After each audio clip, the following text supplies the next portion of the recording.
নমস্কাৰ ৰিঞ্জুমনিছ কিচেনলৈ মই পুনৰবাৰ আপোনালোকক সকলোকে স্বাগতম জনাইছোঁ। আজি মই আপোনালোকৰ কাৰণে লৈ আহিছোঁ পাটিচাপ্তা পিঠাৰ এটা ৰেচিপি। এইদৰে যদি পিঠাকেইটা বনাই বহুত কোমল হয় লগতে মিহিও হয়। আপোনালোকে যিসকলে এতিয়ালৈকে এই ধৰণে পাটিচাপ্তা পিঠা বনোৱা নাই এবাৰ বনাই চাব পাৰিব। ৰেচিপিটো শেষৰলৈকে চাই যাব। তেনেহ'লে আহকচোন বেছি দেৰি নকৰি ৰেচিপিটোৰ মাজলৈ যাওঁ।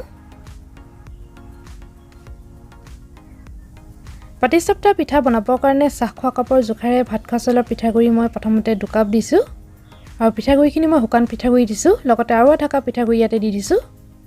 লগতে মই আধা কাপ ময়দা দিছোঁ, আধা কাপ চেনি দিছোঁ। আপোনালোকে চেনিটো নিজৰ হিচাপত কম বেছি কৰি দিব পাৰে। এতিয়া মই সকলোখিনি ভালকৈ মিক্স কৰি লৈছোঁ। এইদৰে সকলোখিনি ভালকৈ মিক্স কৰিব।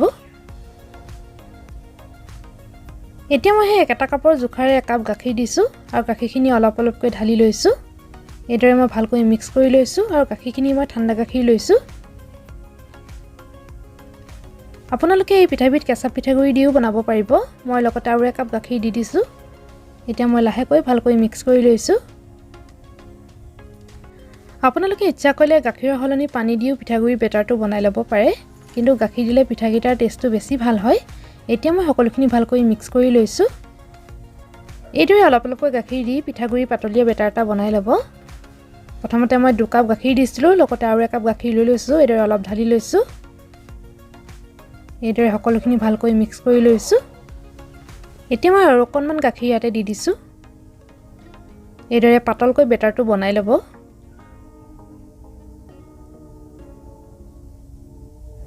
আপোনালোকে যদি পিঠা সৰহকৈ বনায় তেতিয়া পৰিমাণবোৰ সৰহকৈ ল'ব। এয়া চাওক পিঠাৰ বেটাৰটো ৰেডি হৈ গ'ল। এয়া চাওক পিঠা বনাবৰ কাৰণে বেটাৰটো এই ধৰণৰ পাতলীয়া হ'ব লাগে। এই ধৰণে পাতলকৈ বনাই ল'ব। এয়া চাওক পিঠাগুড়ি বেটাৰটোৰ কাৰণে সম্পূৰ্ণ 2 কাপ গাখীৰ লগতে আৰু আধা কাপতকৈ অকণমান বেছি গাখীৰ প্ৰয়োজন হ'ল। এতিয়া মই পিঠাগুড়ি বেটাৰটো 5 মিনিটমান সময়ৰ কাৰণে ঢাকি ৰাখিম। এতিয়া মই পুৰখিনি বনাই ল'ম। পুৰখিনি বনাবৰ কাৰণে গেছত কেৰাহী এখন পাতি দিছোঁ। লগতে চাহ খোৱা কাপৰ জোখাৰে 2 কাপ গাখীৰ দি দিছোঁ। মই আমুল তাজা গাখীৰটো দিছোঁ। আপোনালোকে ইচ্ছা কৰিলে গৰু গাখীৰো দিব পাৰে। একেটা কাপৰ জোখাৰে আধা কাপ পিঠাগুড়ি দিছোঁ। লগতে ডাঙৰ চামুচে 2 চামুচ চেনি দিছোঁ। চেনিটো নিজৰ হিচাপত কম বেছি কৰি দিব পাৰে। লগতে ডাঙৰ চামুচে 2 চামুচ মই পাউডাৰ গাখীৰ দিছোঁ। আপোনালোকে ইচ্ছা কৰিলে নাৰিকলৰ গুড়িও দিব পাৰে। এইদৰে মই সকলোখিনি ভালকৈ মিক্স কৰি দিছোঁ। 4টা ইলাচি খুন্দি লৈছিলোঁ, ইয়াতে দি দিছোঁ। ইলাচি দিলে গোন্ধটো খুব ধুনীয়া হয়। এইদৰে সকলোখিনি ভালকৈ মিক্স কৰি লৈছোঁ। এইদৰে সকলোখিনি ভালকৈ মিক্স কৰিব। গেছৰ ফ্লেমটো মই মিডিয়ামত ৰাখিছোঁ। এইদৰে সকলোখিনি ভালকৈ মিক্স কৰি লৈছোঁ। এতিয়া মই 1 চামুচ ঘিউ দি দিছোঁ। ঘিউ দিলে গোন্ধটো খুব ধুনীয়া হয়। এইদৰে ভালকৈ মিক্স কৰি ল'ব যেতিয়ালৈকে পিঠাগুড়িৰ পুৰখিনি ডাঠ হৈ নাযায়। পিঠাগুড়িৰ পুৰখিনি এইদৰে 2 মিনিটমান সময় ভালকৈ লৰাই থকাৰ পাছতে ডাঠ হৈ আহিল আৰু ভালকৈ সিজিলে পিঠাখিনি। এতিয়া মই প্লেট এখন লৈ লৈছোঁ। লাহেকৈ সকলোখিনি নমাই লৈছোঁ। এইদৰে লাহেকৈ নমাই ল'ব। এইদৰে মই সকলোখিনি নমাই ল'লোঁ আৰু পিঠা বনাবৰ কাৰণে পুৰখিনি ৰেডি হৈ গ'ল।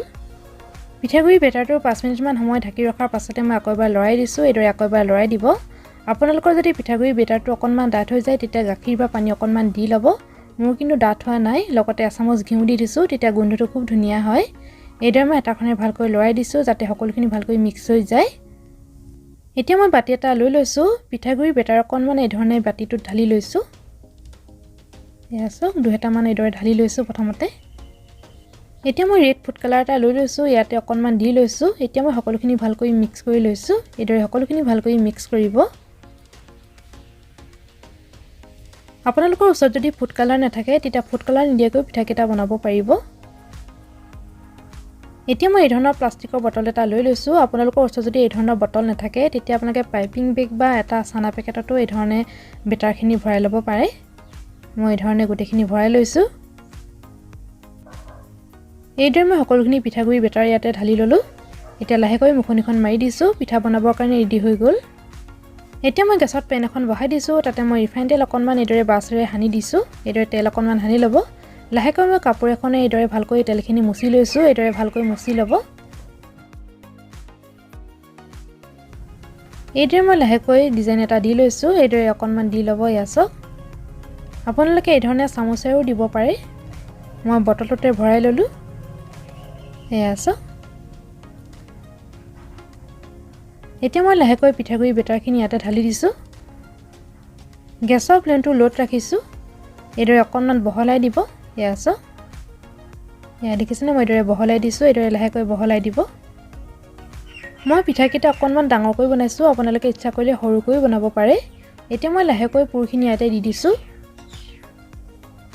এইদৰে দি দিব যেতিয়া পিঠাটো এইদৰে কিনা সাইডটো অকণমান শুকাই আহিব এইদৰে হেতাখনে অকণমান ঘূৰাই দিব এইদৰে অলপ মেৰিয়াই দিব এয়া চাওক খুব সহজ বনাবলৈ দেখিছেনে এটা পিঠা হৈয়ে গ'ল এয়া চাওক এতিয়া মই লাহেকৈ নমাই লৈছোঁ এয়া দেখিছেনে এটা পিঠা হৈ গ'ল আৰু এটা পিঠা মই আপোনালোকক বনাই দেখাইছোঁ এইদৰে অকণমান তেল সানি লৈছোঁ এইদৰে কাপোৰ এখনেৰে তেলখিনি মুচি লৈছোঁ এইদৰে মুচি ল'ব এইদৰে বটলটোৰে এইদৰে ডিজাইন এটা দি লৈছোঁ এইদৰে আপোনালোকে পাইপিং বেগ বা এটা প্লাষ্টিকৰ বেগ বা এখন চামুচেৰে এইদৰে দিব পাৰে এয়া চাওক মই এইদৰে দি লৈছোঁ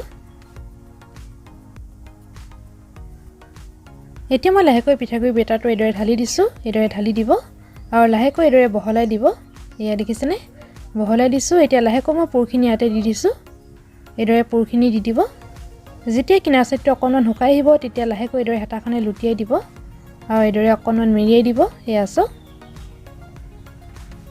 এয়া চাওক আৰু এটা পিঠা হৈ গ'ল এইদৰে মই সকলোখিনি পিঠা বনাই ল'ম এতিয়া মই লাহেকৈ পিঠাটো নমাই লৈছোঁ